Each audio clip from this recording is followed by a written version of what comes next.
Allergy ఈ పదాన్ని మనం చాలాసార్లు వింటూ ఉంటాం. అది అనారోగ్యం కాదని, మన వంటికి సరిపడని పదార్థాలు, వాతావరణం, మందులు, సౌందర్య సాధనాలు లాంటి వాటి వల్ల అలర్జీలు వస్తాయనే సాధారణ అవగాహన మనలో చాలామందికుంటుంది. నిజమే, శరీరం తనలోకి చేరినా తనకు కొత్తగా అనిపించిన వాటికి ప్రతిస్పందించే తీరు అంటే రియాక్ట్ అయ్యే విధానమే అలర్జీ. ఆహారం, దుమ్ము, ధూళి, గాలి, పెంపుడు జంతువులు, చర్మానికి వాడే కాస్మెటిక్స్, కొన్ని రకాల మందులు, ఇలా చాలా కారణాల వలన చాలా రకాల ఎలర్జీలు వస్తుంటాయి. రకరకాల బాధలు తెస్తుంటాయి. వీటిలో తరచుగానూ ఎక్కువ మందిలోనూ కనిపిస్తున్నది ముక్కుకొచ్చే నాసల్ అలర్జీ. మనం పీల్చుకునే గాలి ద్వారా ఈ అలర్జీ వస్తుంది.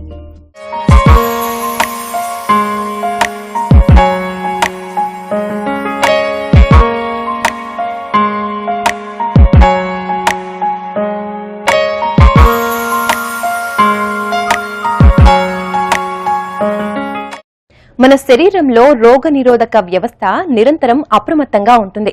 గాలి, నీరు, ఆహారం ద్వారా ఎలాంటి ప్రతికూల పదార్థాలు కానీ, బ్యాక్టీరియా, వైరస్, ఫంగస్ లాంటి సూక్ష్మ జీవులు కానీ వచ్చి చేరినా తెల్ల రక్త కణాలు వాటితో పోరాడి శరీరాన్ని ఆరోగ్యంగా ఉంచుతాయి.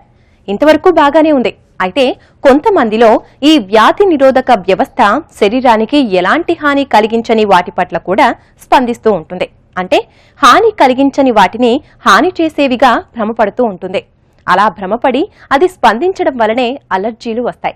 అందుకే అలర్జీని హైపర్ సెన్సిటివిటీగా చెప్తూ ఉంటారు. ముక్కుకి వచ్చే నాజల్ అలర్జీ ప్రధానంగా గాలి ద్వారా మనలోకి చేరే చెట్ల పుప్పొడి, జంతువుల శరీరం నుంచి రేగే రేణువులు, దుమ్ము, ధూళి వంటి వాటి వలన వస్తుంది. నాజల్ అలర్జీ లక్షణాలు అందులోనూ ఒకేలా కనబడుతున్న అది రావటానికి దోహదం చేసే అంశాలు భిన్నంగా ఉంటాయి. అత్యంత అప్రమత్తంగా ఉంటూ ఒక స్వీయ అధ్యయనంలా మన పట్ల మనం జాగ్రత్తగా ఉంటే దీన్ని నివారించవచ్చు. నాజల్ అలర్జీ లక్షణాలు ఎలా ఉంటాయి, చికిత్స, నివారణ చర్యలు తదితర విషయాలను నేటి ఆరోగ్యమస్తులో వివరంగా తెలుసుకుందాం. ముక్కు ద్వారా వచ్చే అలర్జీ సమస్యలను అలర్జిక్ రైనైటిస్ అంటారు. అయితే అలర్జిక్ రైనైటిస్ అనే పదాన్ని కేవలం ముక్కు ద్వారా బయటపడే అలర్జీ లక్షణాలకు మాత్రమే వాడినా చాలా మందిలో ముక్కుకొచ్చే ఇబ్బందులతో పాటు అనేక ఇతర సమస్యలు కూడా ఉంటాయి. నాసల్ అలర్జీ ఉన్నప్పుడు ఆగకుండా తుమ్ములొస్తుంటాయి. ముక్కు నుండి నీరు కారుతుంటుంది. ముక్కులు మూసుకుపోతాయి. ముక్కులో దురద, వాసన, రుచి తెలియకపోవడం, ముఖమంతా బరువుగా భారంగా మారడం లాంటి బాధలుంటాయి. అలాగే కళ్ల నుండి నీరు కారడం, దురద, కళ్ళు ఎర్రబారడం, కళ్ల కింద చర్మం వాపుకి గురై నల్లబడటం కూడా కొంతమందిలో కనబడుతుంది. గొంతు నొప్పి, బొంగురు పోవడంతో పాటు చెవులు, గొంతులో దురదగా ఉంటుంది. సరిగ్గా నిద్రపోలేరు. నోటి ద్వారా గాలిని పీలుస్తుంటారు. తరచుగా మెలకువ వస్తుంటుంది. దాంతో రోజంతా అలసటగా ఉండి సరిగ్గా పనిచేయలేరు. వీటితో పాటు చర్మంపై దద్దురులు, చర్మమంతా దురదగా ఉండడం, దగ్గు, ఆయాసం లాంటి లక్షణాలు కూడా ఉండవచ్చు.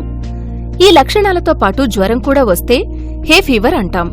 కొన్ని రకాల పిచ్చి మొక్కలు, గడ్డి, చెట్ల నుండి గాల్లో ప్రయాణించే పుప్పుడి మనల్ని చేరినప్పుడు ఈ జ్వరం వస్తుంది. ఎనీ వెదర్ చేంజ్ వచ్చినప్పుడు కానీ, పొగలు వచ్చినప్పుడు కానీ, స్మోక్ వల్ల కానీ, ఇవన్నీ కూడా it can cause allergic rhinitis. ఈ పొగల వల్ల ఎన్విరాన్మెంట్ చేంజ్ అవ్వడం వల్ల, అంటే వాతావరణం చేంజ్ అయిన వల్ల వచ్చే ఎలర్జీస్ని నాన్ ఎలర్జిక్ రైనైటిస్ అంటారు. NAR అంటాం. ఇది కూడా ముక్కులో ప్రాబ్లం క్రియేట్ చేస్తుంది. ఎలాంటి ప్రాబ్లం అంటే ఎలర్జిక్ రైనైటిస్లో వచ్చే ప్రాబ్లమే క్రియేట్ చేస్తుంది. కానీ అది హౌ ఇట్ క్రియేట్స్ అంటే ఒక పదార్థం టచ్ చేయడం వల్ల కాదు, కానీ గాలిలో మార్పు వల్ల, ఈ గాలిలో కాస్త పొగలు ఉండడం వల్ల, దీనివల్ల వచ్చేదాన్ని దాన్ని నాన్ ఎలర్జిక్ రైనైటిస్ అంటారు. So there are 3 types of rhinitis. ఒకటేమో ఇన్ఫెక్టివ్, రెండోదేమో ఎలర్జిక్ రైనైటిస్, గాలిలో ఉన్న పదార్థాల వల్ల, మనం భోజనం తీసుకునే పదార్థాల వల్ల, ఆల్కహాల్ వల్ల రావచ్చు. Alcohol can cause lot of allergic rhinitis. Okay, and third is that non allergic rhinitis. Non allergic rhinitis ఏమో చాలామంది అంటారు కొంచెం వాతావరణం చేంజ్ అవ్వగానే మాకు బాగా తుమ్ములు వస్తున్నాయండి అంటారు. ఇది మెయిన్ ప్రాబ్లం ఉంటుంది. Okay, so they 3 types of allergic rhinitis. Nasal అలర్జీలు కొన్ని సీజన్లలో ఎక్కువగా కనబడుతుంటాయి. అలాగే కొన్ని కారణాల వలన వచ్చేవి సంవత్సరం అంతా కూడా ఉంటాయి. చెట్లు, గడ్డి, కలుపు మొక్కల ద్వారా వచ్చేవి సీజనల్ అయితే, దుమ్ము కణాలు, బొద్దింకలు, ఫంగస్, నాచు, జంతువుల చర్మం నుండి రేగే రేణువుల వంటివి సంవత్సరమంతా అలర్జీలు కలిగిస్తుంటాయి. ఇక అసలు ఎలర్జీలనేవి ఎవరిలో ఎక్కువగా వస్తుంటాయి అనే ప్రశ్నకు సమాధానం చెప్పాలంటే ఇవి కొంతమందిలో వంశపారంపర్యంగా వస్తుంటాయి. తల్లిదండ్రుల్లో ఉంటే పిల్లలకొచ్చే అవకాశాలు ఎక్కువ. ముఖ్యంగా ఇవి తల్లి ద్వారా ఎక్కువగా సంక్రమిస్తుంటాయి. శరీర తత్వం సున్నితంగా ఉన్నవారిలోనూ, రోగనిరోధక శక్తి తక్కువగా ఉన్నవారిలోనూ అలర్జీలు ఎక్కువగా కనబడుతుంటాయి. ఫస్ట్ సిమ్టమ్ ఏంటంటే నేజల్ స్టఫీనెస్ అంటారు. అంటే ముక్కు దిబ్బడలాగా అయిపోతుంది, ముక్కులోంచి ఊపిరి సరిగ్గా పోదు వాళ్ళకి. రెండోది ఏంటంటే తుమ్ములు బాగా వస్తాయి.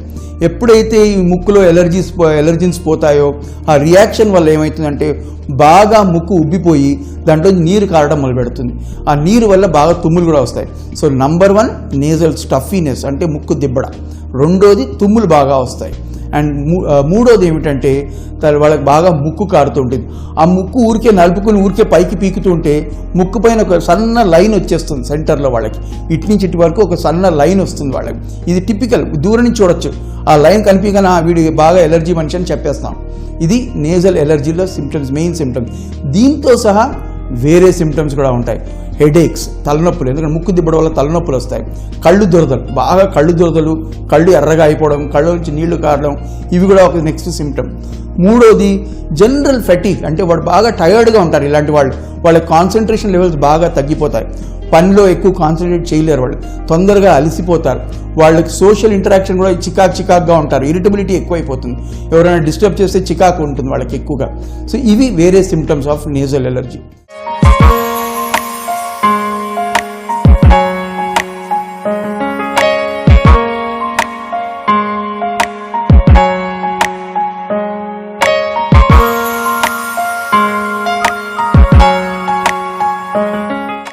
గాలి ద్వారా వచ్చి ముక్కుని ఇబ్బంది పెట్టే నాజల్ అలర్జీ గురించి చెప్పుకుంటున్నాం కదా. నాజల్ అలర్జీ అంటే అలర్జిక్ రైనైటిస్ ఉందన్న సంగతి లక్షణాలను బట్టి స్పష్టంగా తెలిసిపోతూ ఉంటుంది.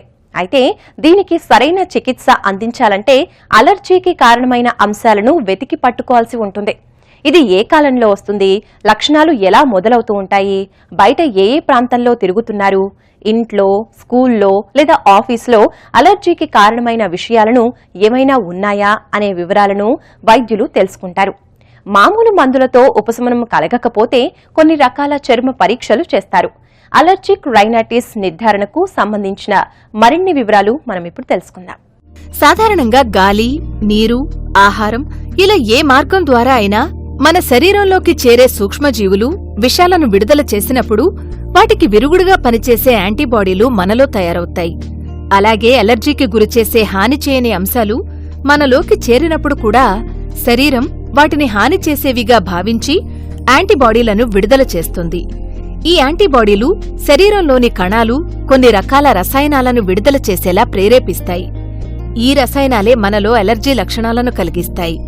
ఇందులో ఇమ్యునోగ్లోబిన్ యాంటీబాడీలు ముఖ్యమైనవి. శరీరంలో తయారైన యాంటీబాడీలను బట్టి ఎలాంటి అలర్జన్లు మనలోకి చేరాయో తెలుసుకునే వీలుంది. రక్త పరీక్ష ద్వారా సాధారణంగా అలర్జీలను కలిగించే దుమ్ము, ధూళి, పెంపుడు జంతువుల చుండ్రు, మొక్కల పుప్పొడి లాంటి వాటిలో ఏవి కారకాలో నిర్ధారించవచ్చు. ఎండోస్కోపీ చేస్తాం.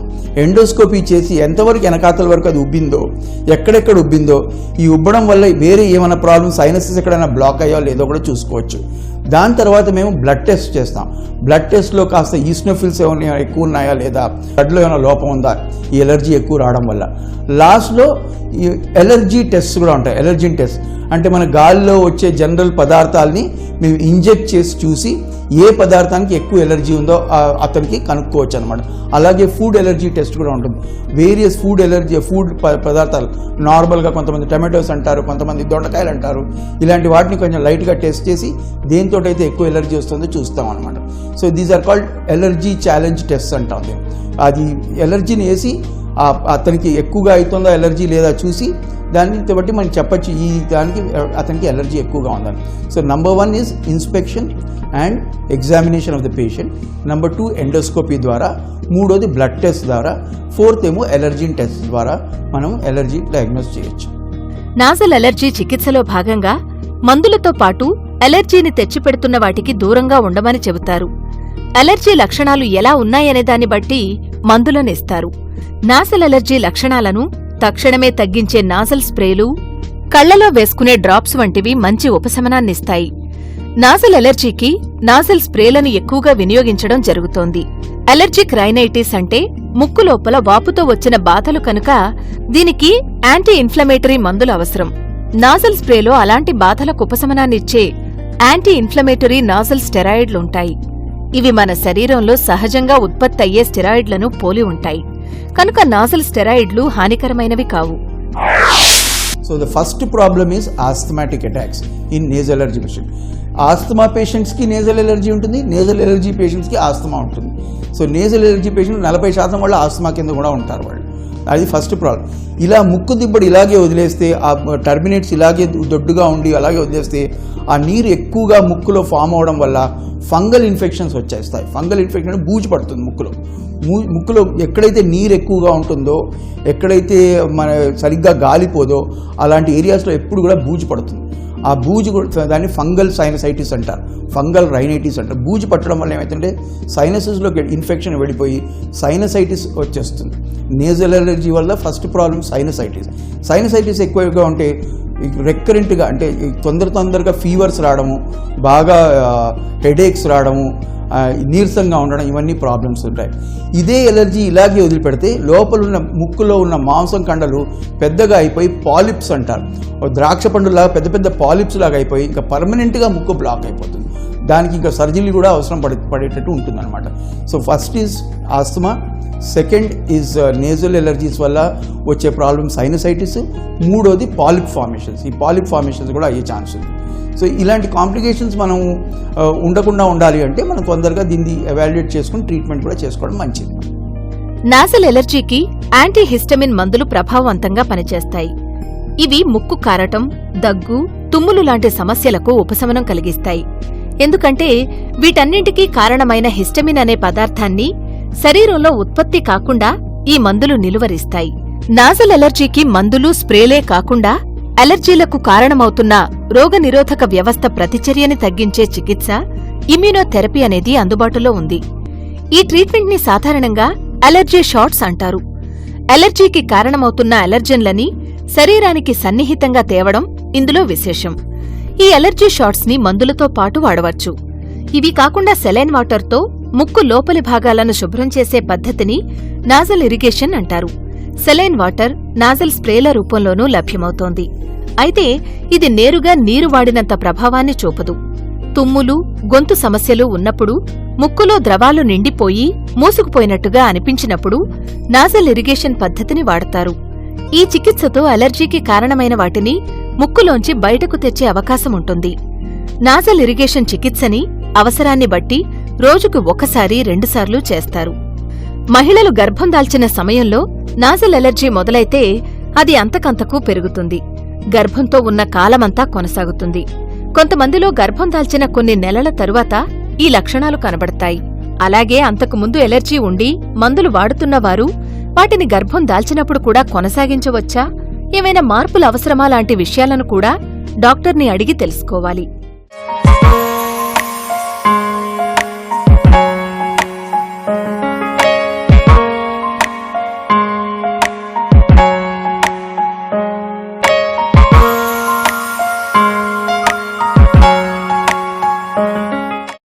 నాజల్ అలర్జీ కారణాలు, లక్షణాలు, చికిత్సా విధానాలు తదితర విషయాలు తెలుసుకున్నాం కదా. జలుబు, ముక్కు కారటం లాంటి సాధారణ లక్షణాలే కనిపించినా నాజల్ అలర్జీ పెట్టే చిరాకు తక్కువేమీ కాదు. అలాగే దీన్ని అశ్రద్ధ చేస్తే మరిన్ని సమస్యలు కూడా చుట్టుముడతాయి. నాజల్ అలర్జీ తీవ్రమైతే వచ్చే వ్యాధుల గురించి ఇప్పుడు చూద్దాం. జలుబు, దగ్గే కదా అని అశ్రద్ధ చేయకుండా అలర్జిక్ రైనైటిస్ కి సకాలంలో చికిత్స తీసుకోవాలి. అశ్రద్ధ చేస్తే అది నాజల్ పాలిప్స్, సైనసైటిస్, కంజక్టివైటిస్ లాంటి సమస్యలకు దారితీస్తుంది. ఆస్తమా ఉన్నప్పుడు అది మరింత తీవ్రంగా మారుతుంది. ఆస్తమాకు, ముక్కు అలర్జీకి చాలా గట్టి బంధమే ఉంది. నాజల్ ఎలర్జీని మరింత అశ్రద్ధ చేస్తే శ్వాస తీసుకోవడంలో ఇబ్బందులు, గొంతులోనికి కళ్ళె రావడం, తలనొప్పి, ముఖం లోపలి భాగమంతా నొప్పిగా అనిపించడం లాంటి లక్షణాలు కనబడతాయి. ఈ పరిస్థితిని అలర్జిక్ సైనసైటిస్ అంటాం. ఇది మరింత తీవ్రంగా మారితే వ్యాధి గాలిగొట్టాల్లోకి, ఊపిరితిత్తుల్లోకి చేరుతుంది. దాంతో పొడి దగ్గు, కళ్లతో కూడిన దగ్గు వస్తాయి. ఈ పరిస్థితిని అలెర్జిక్ బ్రాంకైటిస్ అంటారు. ఇది మరింత తీవ్రంగా మారి ఆయాసం, పిల్లుకూతల్లాంటి సమస్యలతో అది అలెర్జిక్ ఆస్తమాకు దారితీస్తుంది. కాబట్టి నాజల్ అలెర్జీకి సకాలంలో ట్రీట్మెంట్ తీసుకోవడం అవసరం.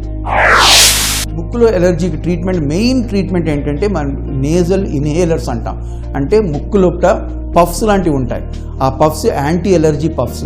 అవి రోజు పేషెంట్ ప్రొద్దున సాయంత్రం కొట్టుకుంటే అతని ముక్కు గురించి మర్చిపోవచ్చు. హాయిగా ముక్కు ఓపెన్ ఉంటుంది, దిబ్బళ్ళు తగ్గుతాయి, తుమ్ములు తగ్గుతాయి, ముక్కు కారడం తగ్గుతుంది. చాలామంది అమ్మో పఫ్ఫా, ఈ పఫ్కి నేను అలవాటు పడిపోతానేమో, మళ్ళీ వదలనేమంటారు. ఈ పఫ్కి ఏమీ సైడ్ ఎఫెక్ట్ ఉండవు, 0 సైడ్ ఎఫెక్ట్స్. హాయిగా అది వాడుకుంటూ నార్మల్ లైఫ్ లీడ్ చేయొచ్చు. అది వాడకుండా ఉంటే మాత్రం ఇది ఆస్తమాలాగా వెళ్ళిపోయి మళ్ళీ ఆస్తమాకి వేరే పఫ్ యూజ్ చేసి మళ్ళీ గందరగోళం అవుతుంది. సెకండ్ ఈజ్ మనకి మెడిసిన్స్ ఉన్నాయి, ట్యాబ్లెట్స్ ఉన్నాయి. చాలా సివియర్ కేసులో మనం ట్యాబ్లెట్స్ కానీ సిరప్స్ ద్వారా కానీ ఈ ఎలర్జీ తగ్గియచ్చు మనం. Finally when the complications are happening, అంటే సైనసైటిస్లోకి వెళ్ళిపోయింది, పాలిప్స్ ఫామ్ అయిపోయాయి, ఇలాంటి వాటిలో మేము సర్జరీలు చేయవలసి వస్తుంది. ఎండోస్కోపిక్ సైనస్ సర్జరీ అంటాం. ముక్కు ద్వారానే లోపలికి వెళ్ళి ఆ సైనస్లన్నీ, ఆ బూజు అవన్నీ క్లియర్ చేసుకుని పాలిప్స్ తీసేస్తే ఏమైందంటే ఆ ముక్కులో ఉన్న లోడ్ తగ్గిపోతుంది. అప్పుడు మన ఇన్హేలర్స్ ఏమైనా వాడితే ఇంకా ఎక్కువగా పేషెంట్ రెస్పాండ్ అవుతాడు. సో ఆ పాలిప్స్ అవన్నీ తీసేసి సర్జికల్ ట్రీట్మెంట్ చేయవలసి వస్తుంది. అది in a very severe case.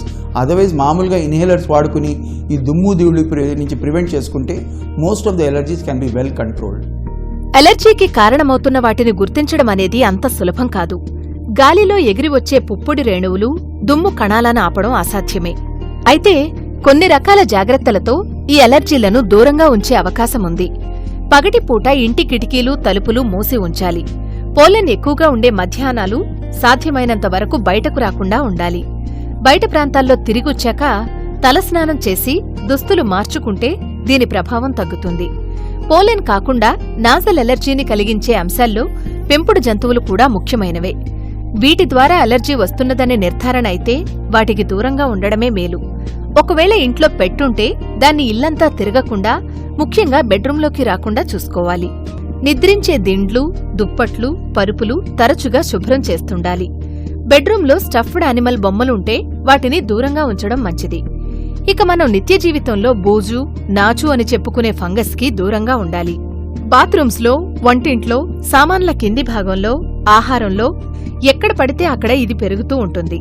ఇంటిని శుభ్రంగా ఉంచుకుంటూ ఈ బూజుని నియంత్రించుకోవాలి. ఇక బొద్దింకలైతే అలెర్జీలనే కాదు, ఆస్తమాని సైతం పెంచుతాయి. వీటికి కావలసింది ఆహార పదార్థాలు, తడి. ఇవి రెండూ వాటికి అందుబాటులో లేకుండా వంటింటిని శుభ్రంగా ఉంచుకుంటే చాలా వరకు వీటిని నివారించవచ్చు. సిగరెట్ పొగ కూడా అలెర్జీని పెంచుతుంది. పొగ తాగే అలవాటుంటే మానేయాలి. అలాగే మీరున్న పరిసరాల్లో పొగ లేకుండా చూసుకోవాలి. వీటితో పాటు సెంట్లు, paints, masala, hair spray, cleaning రసాయనాలు, room fresheners, electronic air cleaners వంటి వాటి వల్ల కూడా అలెర్జీలు పెరిగే అవకాశముందని గుర్తుంచుకోవాలి. Anything under the sun including the sun can cause allergy. ఎక్కువగా ఎండలో పోతే తుమ్ములు వచ్చేసేది, ముక్కు బాగా కారిపోవడం, కళ్ళు మంటలు ఇవన్నీ రావచ్చు. ఎండనైతే మనం ఆపలేము, ఎండని ఆపలేము, సూర్యుడిని ఆపలేము మనం. అలాగే మనం వెళ్ళే గాలి, రోజు వెళ్తాము మనం రోడ్లపైన, దుమ్ము ధూళిని మనం ఆపలేము.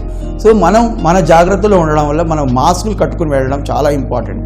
Especially when we are going in traffic, open వెహికల్స్లో వెళ్ళినప్పుడు, మోటార్ సైకిల్స్ కానీ, స్కూటర్ల పైన వెళ్ళినా కానీ, బస్సుల్లో వెళ్ళినా కానీ మనకు డెఫినెట్గా మాస్కులు కట్టుకోవడం వెళ్ళడం చాలా చాలా మంచిది. రెండోది, ఎయిర్ కండిషన్ కార్స్లో వెళ్తే పర్వాలేదు, కానీ ఆ ఎయిర్ కండిషనర్స్ కూడా రెగ్యులర్గా క్లీన్ చేసుకోవాలి. ఇంట్లో ఉన్న ఎయిర్ కండిషనింగ్ వెంట్స్ అవన్నీ కూడా రెగ్యులర్గా క్లీన్ చేసుకోవాలి. దాంట్లో బాగా బూజు పట్టే ఛాన్స్ ఉంటుంది. ఇంట్లో కూలర్స్ అలాంటివి ఏమైనా వాడుతుంటే ఆ వెనకాతలున్న అది మ్యాట్స్ రెగ్యులర్గా క్లీన్ చేసుకోవాలి. These are the main sources of allergy. దాంట్లోంచి వచ్చే పోలన్స్, దాంట్లోంచి వచ్చే ఫంగస్, బూజు వల్ల బాగా ఎలర్జీస్ రావచ్చు. థర్డ్ ఇస్ దట్ ఎప్పుడైనా ఈ ఎలర్జిక్ రైనైటిస్ ఉన్నవాళ్ళు ఊరికే మాత్ర వేసుకుని దీని గురించి మర్చిపోవడం కానీ అలా చేయకూడదు. డాక్టర్ దగ్గరికి వెళ్ళి కంప్లీట్గా ఎవాల్యుయేట్ చేసుకుని ఏమైనా స్ట్రక్చరల్ ప్రాబ్లం వచ్చిందా, ఈ టర్మినేట్స్ అనేది చాలా ఎక్కువగా ఉబ్బిపోయాయా, పాలిప్స్ ఏమైనా ఫామ్ అయ్యాయా, సైనసైటిస్ ఏమైనా స్టార్ట్ అయిపోయిందా, ఆస్తమా ఏమైనా స్టార్ట్ అయిందా, ఇవన్నీ ఎవాల్యుయేట్ చేసుకుని తొందరగా ట్రీట్మెంట్ తీసుకుంటే ఎలర్జిక్ రైనైటిస్ డెఫినెట్గా కంట్రోల్లో పెట్టచ్చు and we can give M a good life style. తరచుగా చేతులను కడుక్కోవడం, వేడి పదార్థాలనే తినడం, చల్లని గాలిలోకి వెళ్లినప్పుడు తప్పనిసరిగా ముక్కు, నోటికి అడ్డుగా మాస్క్ వేసుకోవడం, శుభ్రమైన వాతావరణంలో ఉండడం లాంటి జాగ్రత్తలతో జలుబు, ఇన్ఫెక్షన్లను పెరగకుండా నివారించవచ్చు.